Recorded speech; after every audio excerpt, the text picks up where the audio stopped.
আমি আবার ফতোয়া দিলাম, ইসলামী আন্দোলন দুনিয়াতে যারা করবে, ইসলাম প্রতিষ্ঠার জন্য যারা কাজ করবে, এদের অন্য পাপের জন্য যদি আল্লাহ শাস্তিও দিতে চান, জাহান্নামে দেবেন না, ওই প্রাচীরে রাখবেন, আরাফ নামক ওই প্রাচীরে দাঁড় করিয়ে রাখবেন। এদের জাহান্নাম এদের জন্য হারাম, জাহান্নামে দেবে না। আমি আবার রিপিট করছি, ইসলাম প্রতিষ্ঠার জন্য পৃথিবীতে যারা আন্দোলন করবে, সংগ্রাম করবে, জান আর মাল দিয়ে, এদেরকে আল্লাহ দেবে না। কোন জায়গায়? আরো জোরে বলেন। সুতরাং আর যাই করি, এই পথ ইসলামী আন্দোলনের যেটা, এটা ছাড়া যাবে না। কারা রাজি আছেন দেখি? লিল্লাহি তাকবীর।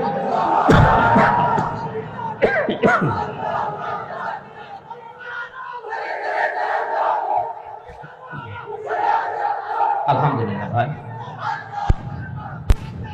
আলহামদুলিল্লাহ। আমি আপনাকে বাঁচাতে চাই।